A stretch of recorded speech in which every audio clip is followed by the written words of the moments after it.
the preset formula and the raw materials will automatically enter the silo according to the set proportion. Automatically stir and mix, extrude and print according to the program.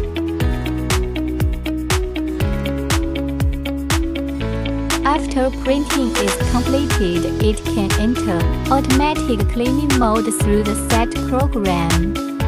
Move to the discharge outlet.